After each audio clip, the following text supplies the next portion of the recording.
My name is Dr. Marla Guerrero. Stephanie's going to read my bio and share a little bit more about who I am and my interest in coming to talk with you today. However, I just want to share with you again, the title of the presentation for today is Hanging Up That Cape, Working Through Superwoman Syndrome and Wellness. So again, I'm so excited to be joined here, joining HPGM. So I will go ahead and share my next slide, and Stephanie's going to share a little bit about, and of course, my little PowerPoint is not going to act up quite well here. There we go. She's going to go ahead and share a little bit about who I am as a presenter. Yeah, awesome. Well, thank you everyone for joining us tonight for this session. My name is Stephanie Melendrez, and I am the Program and Events Manager at HPGM. So all week long, we will be having these amazing sessions led by talented women like Marla. Marla has been a longtime friend and mentor while I was at Marquette University. And so Marla, Dr. Marla Guerrero, she is a counselor and diversity coordinator with the Counseling Center at Marquette University. She is also an adjunct professor in the CECP program, which stands for the Counselor Education in Counseling Psychology program at Marquette. She is the chair of the Dreamers Support Committee on campus, which I was privileged to work alongside you while I was at Marquette. And she's involved in various committees at Marquette. So she's a member of the Committee on Equity and Inclusion, the DSA Diversity Committee, the First Gen Working Group, La FASFA ERG, which is the Latinx Faculty and Staff Association at Marquette, and the Wisconsin Coalition to Support Dreamers. So yeah, Marla, she is one of the best people that I know, and she's very knowledgeable in the area of wellness and counseling. So without further ado, I'll let Dr. Marla Guerrero begin the session for you all. So. Yeah. All right. Thank you so much, Stephanie. Yes, I absolutely had the pleasure working with Stephanie over at Marquette, helping to establish the Dreamer Support Committee. And that was a lot of hard work over the last couple of years. But really, when I think about my work and my passion for life, it's about looking at particularly underrepresented populations and how is it that we can help serve different populations that are oftentimes experiencing a lot of stress. And this presentation today is focused on us as mujeres, as women of color, as people of color, that understanding the different complexity of our life experiences, particularly balancing that work-life balance. So I'm really excited to talk with you all today.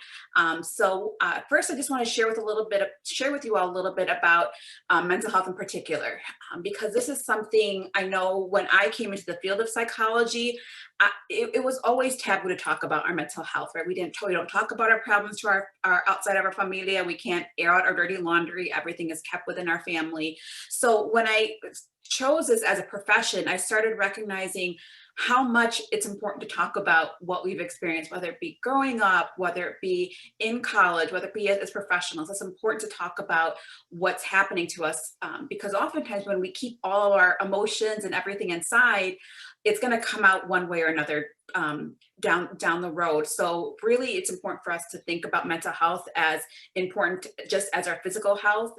Our mental health is also equally important. So I wanted to share with you all just a couple of statistics about mental health by numbers.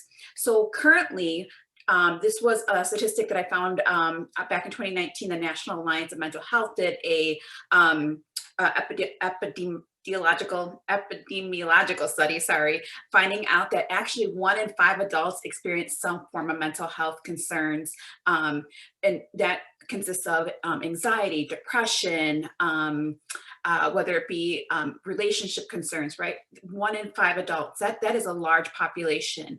And then 1 in 25 US adults experience a serious mental health, which may be more thinking about personality disorders or more severe mental health like schizophrenia. So mental health within our nation here, it is becoming more and more apparent. I think namely because we're finally getting to a point where we're starting to talk about it. People are starting to seek treatment. But again, we still have a long ways to go. So again, this is just really important for us to recognize, and especially too, this last statistic on this slide, 17% of youth ages 6 to 17 experience a mental health disorder, even in that age gap. So if you think about who we may be working with, whether in our professions, that young population is a very vulnerable population that we also want to make sure that we're addressing and making sure we're checking in with as well, because we're seeing it become younger and younger individuals. We're seeing it more. We're seeing it being diagnosed more often. A couple other statistics I wanted to share with you as regards to people of color communities. So again, this is the prevalence rate of any mental health illness in the US. Again, same study that I shared with you a little bit ago. 19 of all adults, again, these are individuals with a mental health diagnosis. 15% identify as Asian American, 16% Black individuals, 17 Hispanic or Latinx adults, 20% white adults, 27 who reported mixed race, and then another subpopulation, 37 that identify within our LGBTQ plus population as well. So again, the prevalence rate is within a 12-month span that they did this current study, seeing that we're definitely seeing kind of increases in mental health diagnoses in this population. However, while there may be a high prevalence rate, the people who actually go in and seek treatment, there is a disparity, right? So 43% of adults with mental illnesses actually sought out treatment. And 64 of adults with severe mental health treatment oftentimes sought out mental health treatment. And this is a promising statistic that 51% of youth also did seek out treatment in any given year. Again, this was study was done about 2-3 years ago.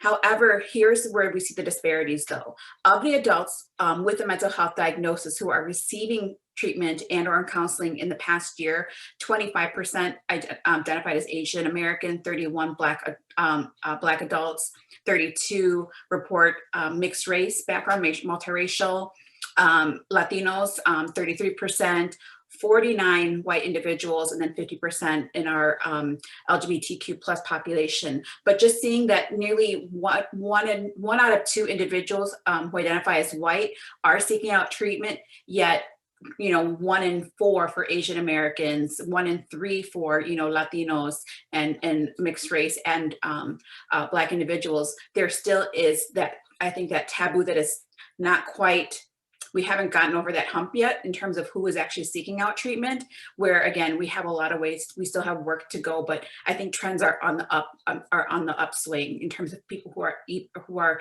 able to access mental health services. So I just want to share a little bit of that context, because I think I wanted to share with you a story about a student. So Stephanie mentioned that I am my professional role is I'm a full-time counselor at the counseling center. So I'm a psychologist, and I've worked with undergraduate, graduate students for, the last 7-8 years now.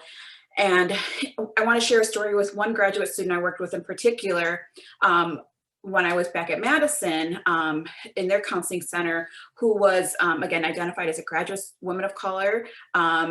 Shared with me difficulty saying no to things. Oftentimes she said that she was kind of seen as a go-to person for her family, a go-to person for friends, and she just had a hard time saying no to a lot of different, she was being pulled in many different directions.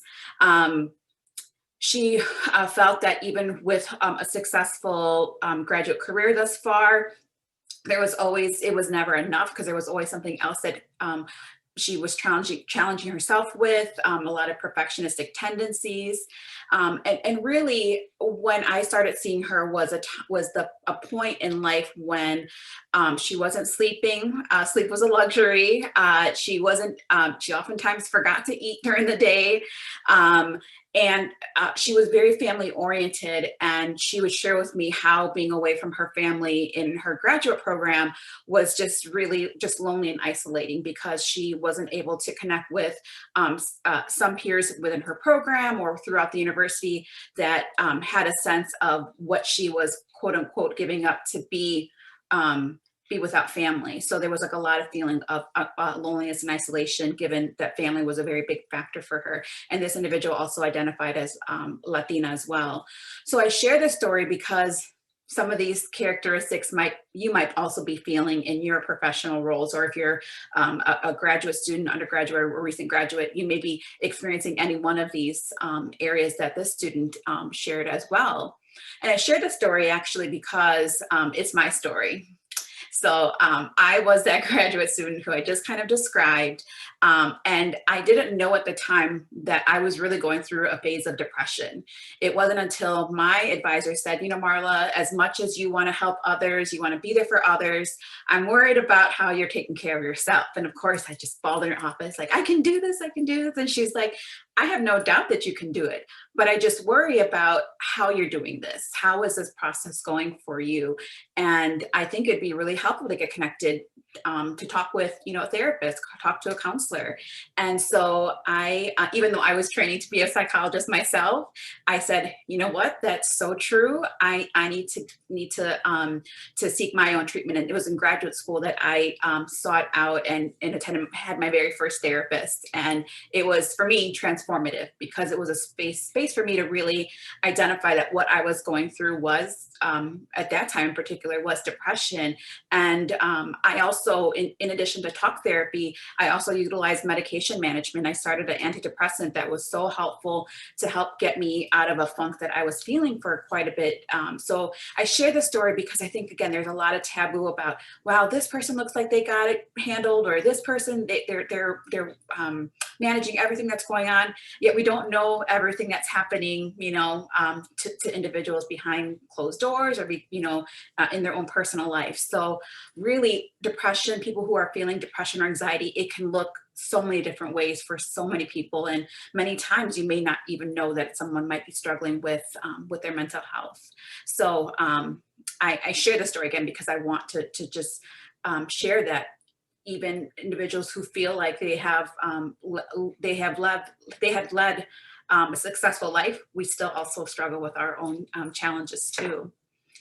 So this really led me to this idea of, you know, when individuals want to and try to do it all, right? This idea of, I can be a mother, I can be a daughter, I can be my professional role. You know, we're developing this this identity that we have to do and be there for everyone. And APA, the American Psychological Association, essentially came out with a definition of this idea of a superwoman syndrome. So it's a set of characteristics found in women or in a woman who performs or attempts to perform all the duties that are typically associated with several full-time roles, such as, again, maybe a wage earner, a mother, a home taker, a wife, all these different full-time responsibilities, sister, friend, that it is difficult to manage all those competing roles at once. And oftentimes this role is, it is more apparent in women than even men, because I think oftentimes and there's also a kind of a cultural lens here too. Growing up myself in a Latino household, I saw my mother take these responsibilities on more so than my father. Well, my father definitely was a wage earner, and father, he wasn't necessarily the home taker. He wasn't necessarily the person who was checking in on the children's well-being. He was focused on the way he took care of the family was very traditional in our culture, machismo. I'm going to provide for my family without some of those additional roles that my mother took on as well. So again, APA really defines it as this characteristics found in women trying to perform these multiple roles. And what was interesting is, from that definition, there was a group of researchers, in particular, one researcher who started looking into this concept of superwoman and started looking at communities of color, and in particular the Black community. So this researcher, Woods and Giscobi, she identified this as a superwoman schema, because I think when there's that language of superwoman syndrome, it sometimes feels pathologized, right? So it's like a negative thing. And while yes, the negativity of our health and well-being being impacted can be kind of the challenge, Also, there's a lot of strengths though in also being seen as the provider, being seen as a strong individual. And so what this researcher really wanted to turn the Superwoman syndrome and think about it more so as a Superwoman schema, in which she identified 5 major characteristics of this persona, which is it's a presence of an image of strength. Oftentimes this individual may suppress their emotions, right? They don't have time for emotions. They got to just keep going. They oftentimes resist dependence on others, right? I can do this myself. I can handle my own business. I can't ask for help. They oftentimes will succeed despite limited resources. And then they prioritize caregiving over self-care, right? And I think what I like about this researcher's reframing of the Superwoman schema is putting it into a cultural context, right? Especially as Latinas, as women of color, we oftentimes prioritize the well-being of our family, of our friends over ourselves. And it's not to say that we shouldn't be doing that. It's just innate in our culture. It's just things that we do. And so how can we just recognize that there is that competition sometimes of prioritizing that family, taking care of others, and then also prioritizing ourselves. So I really like how this individual focused more so on kind of the cultural context of the Superwoman schema. Okay. And so the researcher did some qualitative interviews, which was so enlightening. So I'm going to share a couple with you that really may speak to some of us. I know they've definitely spoken to me. And so again, the researcher was focused primarily on Black women, but again, just knowing that our context really can be so applicable to any particularly women of color. So one of the effects of the Superwoman schema is, I guess, being a strong Black woman is doing what you have to do. Like handling your business, taking care of yourself, taking care of what you have to take care of without complaining about it, right? So this participant is not only, handling her business, but the fact is she feels like she can't complain about it. She can't talk about it, right? Because it's just something she has to do. And what I would, encourage this, if I was working with this person, was the not complaining about it. Would we be able to reframe that as talking through all the different stressors that she might be managing, right? And that way it, again, doesn't pathologize that she is doing a lot to maintain taking care of her business, herself, and others, but being able to recognize there is a place that she can unload it, right? And we don't have to say she's complaining. She's unloading everything that she's trying to carry. Another quotation from a participant that talks about the effects of the Superwoman schema is, I think a lot of people don't know when Black women are stressed because the Superwoman syndrome, and especially in the workplace where other women might be able to show their stress. I think for us, it's harder for us to acknowledge that we have stress, especially at the workplace when you're supposed to be extremely productive. So this participant is now speaking in the context of a work environment where because of the intersectionality of her identity as a Black female, Black woman in the workplace, I can't show that I'm stressed out because I have to show that I'm productive. Whereas maybe other women, particularly maybe white women, might be able to show that they're stressed. That's at least what I'm gathering from this particular quote. I think there's just that expectation that we can't show that stress, particularly depending on what type of environment we might be working in. Corporate, I think, is one I hear and see a lot as an environment in which you just have to be productive. Okay. And then the final quote I have is, it's hard to accept the support because of the things that are attracted to it. So somebody asked the question about being able to let other people help you. It's not so much that I don't want the help, but I don't want to give you an opportunity to think that I can't do it, right? And this quotation, this illustrative statement in particular really struck me because it's not that, again, we don't want help, but anytime that, especially in the work environment, if I think there's this idea that we can't show that sense of weakness, and especially if somebody, our supervisors or whomever, know that, you know, we may be struggling, we don't want them to use it as an opportunity to say, well, Marla wasn't, you know, able to manage all her responsibilities. Let's take things away because she's not able to clearly manage it. So I think we struggle, and even in the work environment, showing or telling people that we're struggling out of fear that something may be taken away from us in our job as well. So again, these are just some illustrative statements that this particular research article highlighted. So now one of the things I want to just talk about are some of the effects of the Superwoman schema, again, that is oftentimes related or as a result of trying to do this all in any given day, is that persistent stress related to race and gender. So again, as some of the participants indicated in the study, having this idea that, again, I have so much stress because I'm trying to manage so many things. Again, maybe they may have been the only Black woman of color in their work environment. So there's that persistent stress that might be related to race and gender. Depressive symptoms that come as a result. Oftentimes for individuals who are experiencing the Superwoman schema, myself included, I felt the depressive symptoms because I felt like I was letting others down. When I was doubting whether I was going to finish my program, I said, you know, I've gotten this far, and if I can't finish my PhD, I'm letting so many other people down. So some of those depressive symptoms are often an effect of the Superwoman schema. This is very common, I think, especially in our Latino culture, using food to cope with stress. I don't know about you all, but gosh, when I have a hard week and sometimes all I want to do is eat some ice cream or I want some churros, and I use foods oftentimes to cope with stress. And I think also that was something I noticed my mother do too. So whenever I would come home from college and she's like, Mija, it looks like you haven't eaten. I'm going to feed you all I can feed you, right? So I think culturally we surround ourselves with food as a way to comfort and cope with stress. Other effects that we see with Superwoman's schema is poor sleep quality, physical inactivity, right? We never have time to get any kind of physical activity because we're always on the go, go, go, meeting after meeting, commitment after commitment.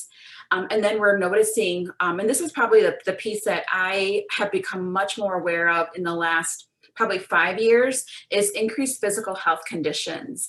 And this is really apparent because I don't have any statistics in this presentation, but I know particularly women of color we have higher rates of chronic heart conditions. We have higher levels of diabetes. We have higher levels of hypertension as well. So we have a lot. Our bodies are taking on a lot when we're having this high level of stress, and it really can be detrimental to our overall health. And again, I shared with you a little bit about even my family, some of the cultural values we had. And one of the things my mom really shared was around that physical health stress. Her body took on the stress a lot, and unfortunately, her body succumbed to the stress. She passed away, in my opinion, too early. She passed away at the age of 62 years old from diabetes, and I think a lot of it, now looking back, is could it have been prevented by her taking better care of her physical well-being as well as her psychological well-being. So again, it's very important for us to think about just the increased physical health conditions as it's related to stress too.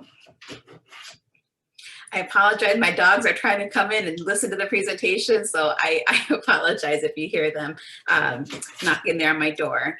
So this all to say that what all Superwomen really need to know is that it's okay to hang up your cape every once in a while. This is what I want you all to get, all of us, and including myself, want to get across, is that we need to take time for ourselves. We need to prioritize our own health and our own well-being because of the physical and detrimental ramifications if we don't take care of ourselves now, especially early career professionals, those of you who are just graduating, right? This is the time for you to really focus, for us to really focus on our health and well-being because there may be those those physical health ailments later on in life. So it's okay to hang up your cape every once in a while. And if anything, it's really important that you just put it down. We know you're going to put it on the next day or in a couple of days, but it's okay to put it down every once in a while. Okay. So with that said, I want to share my, it's hard for me to call myself an expert, even though I need to own that. I am a psychologist. I have the training and I have the experience, but one of the things that I struggle with is doing some of these things on my own. That's why I share that it's hard for me to share this, but I think I want to still share this because it's so important for us to attend to. So all Superwomen, what we need to know these 5 factors of wellness: creative strategies, coping strategies, social strategies, essential strategies, and physical strategies. So in the creative realm, these are ways that we can attend to our thoughts, our emotions, our sense of control, our work environment, positive humor, right? So these are things that we can use creatively. Coping, so kind of thought processes, realistic beliefs, beliefs in ourselves, self-worth, how do we manage our stress, and how do we also incorporate relaxation and leisure into our life. The next area is social. So who are the people in our lives? So who's the friendships that we have, the family relationships, the love, the people that are pouring into us, right? We need to attend to those social relationships. Other essential areas, spirituality, I think is particularly for women of color communities. However, your faith, spirituality may be part of your coping and your overall wellness. Definitely make sure that you're incorporating that to whatever degree it's important to you. Self-care, we'll talk about that in a little bit more in depth. And then also gender identity and cultural identity. This is an area that I think when I see presentations like this, leave out the cultural elements. And for me, it's hard to separate who I am being a woman of color, being a first generation college student. It's hard to separate some aspects of my identity. So for me, it's about how do I bring my whole self into recognizing that it's essential for me to be my authentic self whenever I can in multiple spaces. So I really emphasize that piece to you all too. And then the physical, right, is the nutrition and exercise that is so important. So I share this and this model is called the indivisible self, meaning that we can't separate these pieces. We need all of them in conjunction. Some of them might be a little bit more easier to do, which is fine, but we need to have some aspect in each one of these dimensions in order for us to really feel like we can be ourself. So with that said, I want to give us a little bit of time to break out into breakout groups. So hopefully you all are still with me, so present. Stephanie is going to do the magic where she's just going to split us into small groups to have conversations. And so in your conversations, I want you to share your name, what profession you're currently in, place of employment if you like, and then how do you see the Superwoman syndrome play out in your professional roles? And then in what ways maybe aspects of your cultural influence might be there. And then if you have time, because we're going to have only about 10 minutes in the breakout session, I want you also to share a little bit about there's a handout that is in the chat. It's the indivisible self. So if you can also take some time, well, actually hold off on taking that. We'll do that after the small groups. And it looks like that some folks are not able to if you're not able to physically talk, that's fine if you want to duck out, but you can also just let people know you don't have to have your cameras on. You can say, I'm here listening, but I just, unfortunately, I'm not able to share at the time. So it's completely up to you. There's no expectations to have your cameras on. If you want to have your cameras on, that's fantastic too. But what you're going to be doing is talking through how is it you see the Superwoman syndrome or schemas playing out in your life at this time, in your professional roles, and then any aspects of culture that you also see as well. So Stephanie you're going to automatically get put into the Zoom rooms and you will automatically be brought in about 10 minutes. And Stephanie, are we going to do 3 to a group? So you'll either be in a group of 4 or 3.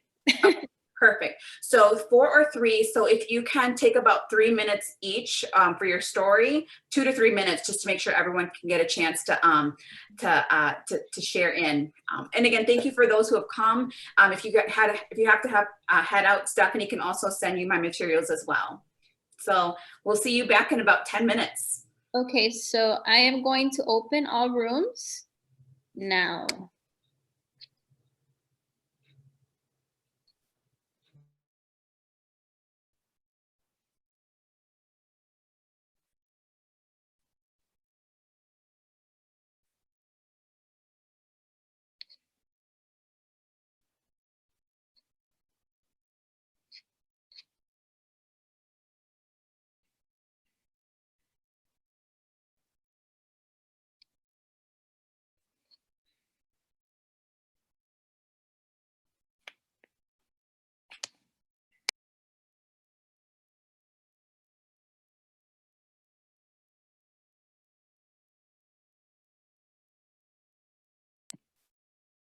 Hello.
All right, welcome back, everybody. I don't know about you all, but I could have spent another hour talking with Terry and Christina. So that was such a joy to speak to you both, and hopefully you all had good conversations in your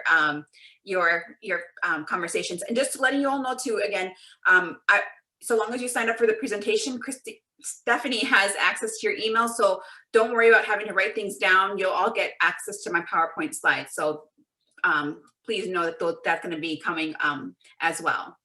So with the remaining time, we have just under 15 minutes to finish up. I want to go over a couple more things here. So let me go back and share my slide if I can. Okay, I think we left off on sharing your stories. So the next slides I want to share with you is one other thing that I think it's really important for you all to teach, or at least reiterate if you already have been doing this, is being able to recognize that when we are stressed, there is such a strong connection between our mind and bodies. Oftentimes what's happening when we are feeling that stress is our mind is saying, oh my gosh, I have to do this, this, and this, and this. And it is sending a signal to our brain that shoots out cortisol. Cortisol is a stress hormone. And so what we want to be able to do is learn, I want to teach you all and potentially remind you if you've already done this, how to use what's called a quick mindful minute to be able to help compose yourself, to help breathe essentially life back into you when we may be feeling overwhelmed. And so I want to share this technique because oftentimes people will say, oh, I've tried that breathing and it never works. There actually is a correct way to breathe, particularly when you might be either having a panic attack or you might be feeling that, again, feeling that sensation of overwhelm. Maybe your face is turning, warm or red and your heart is pounding. This is going to help in that moment, okay? So you want to take 5 deep breaths in through your nose, but when you breathe breathe through your nose, you want to keep your mouth closed when you're breathing in. And then when you breathe out, you want to breathe out like you're blowing out a birthday candle, okay? And then while you're taking those breaths in through your nose and breathing out through your mouth, you want to go through your 5 senses, right? So what do I see? Whoops, what do I see? What do I hear? What do I smell? What do I taste? And then what do I physically feel? Because really what's going to help that to do is it's going to help drown out those thoughts that might be racing in your mind. So you want to ground yourself in the present moment. Okay. And then one variation, if you, some people like to do this, putting just a hand on their upper diaphragm, so then they can feel feel the sensation of the breath going in and out as well. So, let's do this. We're going to do 3 deep breaths. We're going to have to do about 5 of them to get today, but we're going to do a collective 3 deep breaths in through our nose and out through our mouth. Again, keeping our mouth closed when we breathe in, and then breathe out through your mouth like you're blowing out a birthday candle. So I will exaggerate all of it so you don't have to, but I just want us to take this collective breath, these collective breaths in and out together. Okay, so on the count of 3, we're going to take those deep breaths in. Okay. So let's take a deep breath in through our nose and then blow it out.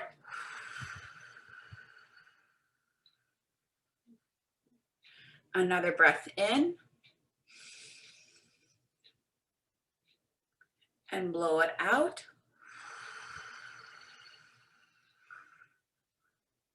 And one more deep breath in and blow it out.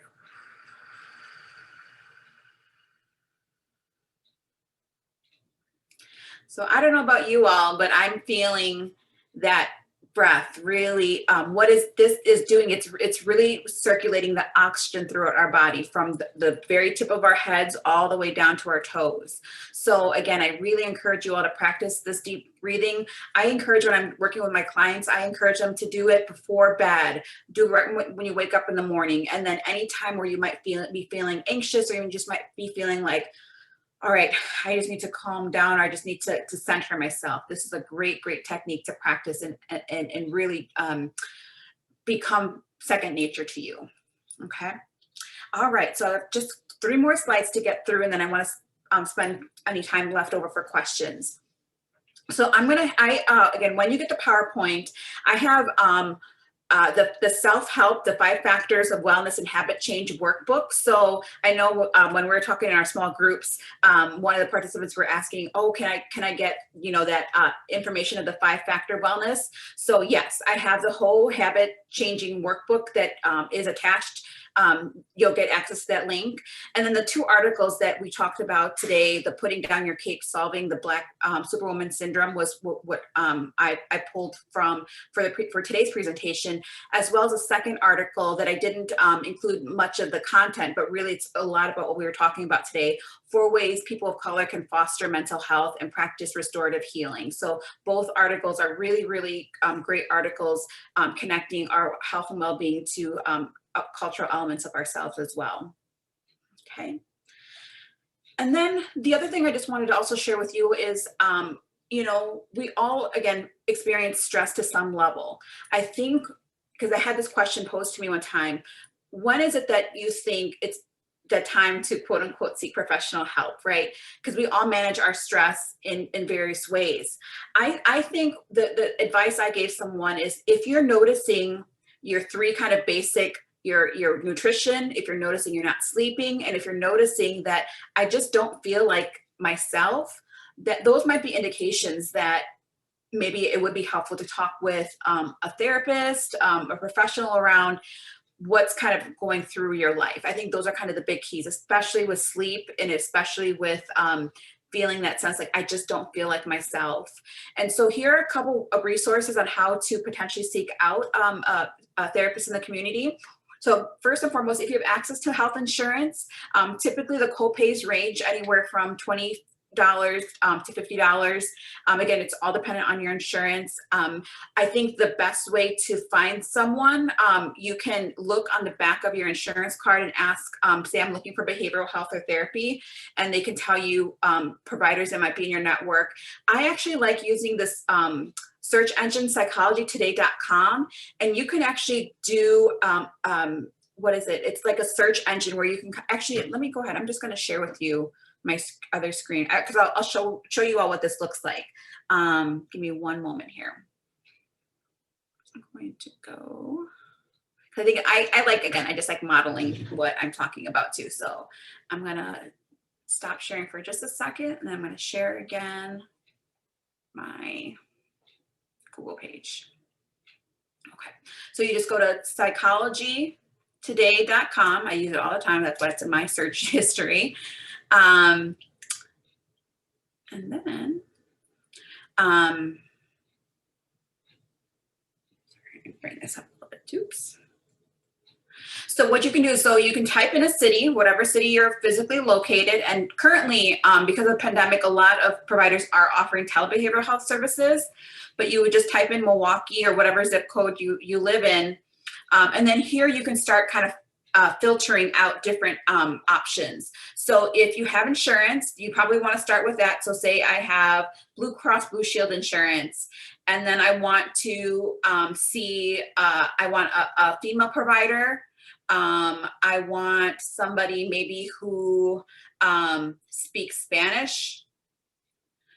And so this starts giving you kind of filtering down providers that are in your city or zip code that, or close to your zip code, I should say, that accept your insurance and that are female and that speak Spanish or provide Spanish bilingual services. So, so this gives you kind of a list right here on Psychology Today. Again, I love this option as an opportunity to kind of start filtering in. So this is one way to seek out therapists, again, if you have insurance. And then let me go back to my other screen. The other place that you can look is Locator or Locator.ap, which is American Psychological Association, and then the findpsychologist.org. All 3 of those search engines can help you locate one. One thing to ask about too is usually there's no session limits for individuals in private practice, but sometimes there is if you're using an HMO. I know, I think Aurora in particular, if you use the Aurora system, I think they have I think their services are like time limited. So that's, I think you want to make sure you ask about that. And then also just calling the back of your insurance card could also be another way to seek out services. If you don't have insurance, I think the one I utilize a lot is the 16th Street Community Health Centers. They have great therapists there. A couple of friends of mine work there. They do usually have a pretty significant wait time sometimes, just given that they are servicing a large population of Milwaukee, but that is a great resource to check out. And then I would also encourage you checking out, if you don't have insurance, some of the schools, like I know Marquette, I know UWM, and I believe Wisconsin Center for Psychotherapies, they all have training clinics in which individuals who are gaining their PhDs in counseling psychology or psychology, they offer community services at a discounted sliding scale rate too. So that's also, I think, another great resource. The only challenge with that is they sometimes record sessions for training purposes, but again, I've gone through myself, so we don't hold on to tapes or recordings. It's strictly for training purposes, but they offer great services as well. And again, at a reduced rate. So those are the places I would also check out if you don't have access to insurance. Okay. Now with the 7 minutes left, I'm going to leave you with a final thought, but I also want to open it up if there's any questions. I'm happy to try to answer. So keeping in mind that seemingly the strongest among us are sometimes the most at risk, especially those in activist spaces can use uplifting and room for just being and being vulnerable. So make sure we reach out, check in, and share the load. So I just wanted I love this quote as one thing just to kind of think about as we all really embody this idea of doing many things in our lives, and we tend to be the people for and with others as well. So with that, I open the floor if there's any questions, comments that you all have for me.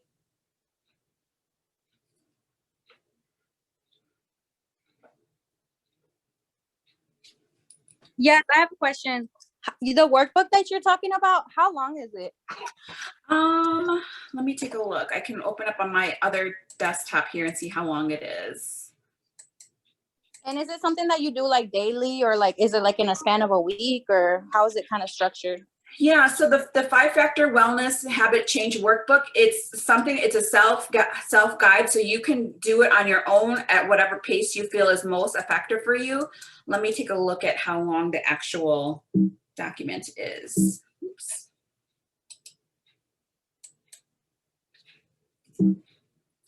Goodness. Oh, using the wrong. I have my work computer and my home computer that I'm trying to use multiple times that are kind of throwing me off here. Okay. So let me click here.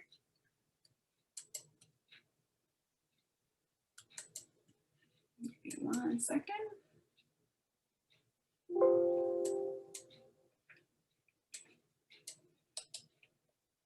And is this something that we can share like beyond just like for ourselves? Like, can we share it with like the other students in the chapter and stuff like that? Absolutely. So this was developed by a researcher, and they said that they really want this. They created this because they wanted people to be able to share it. Oh, you know what? So I did this presentation about 2 years ago, and the researchers had it free. Now they're starting to charge for it. They're charging $10 for it, but once you have it, it's a PDF. So, and once you have it, you can download it and print it out and make multiple copies, right? Well, okay. So I'm not, as a researcher myself, I can't say anything specific, but once you download it, it is your copy. So okay, I'll leave it at that. Yes. Thank you. But what I did do though, in the chat feature, I did download a summary of the 5 different areas. So if anything, that's kind of like a starting point. So you can use that as a starting point for free. Again, it's just information that I translated into a Microsoft Word document. So, and one of the exercises we didn't get a chance to do today is in that PDF, I was encouraging you all to kind of rate yourself in those 5 different dimensions. Where are you at with all 5 of them? 1 meaning like I'm not doing any of this, or 10, yes, I'm doing that and I'm using it as a coping strategy. So really, I think it's a good idea to get a baseline for yourself too. And can you share the link for the one that we can purchase for the $10? Yeah, I can do that. So let me. I'm going to go to the chat. So it looks like it is mindgarden.com/5-factor wellness inventory. Sorry, I thought it was going to be a shorter, whatchamacallit, URL, but that's okay. Workbook.html. Okay, hopefully that works. And if not, you can just Google 5-factor wellness inventory and it'll also pop up. So you'll be able to find it. But hopefully that link works for everyone.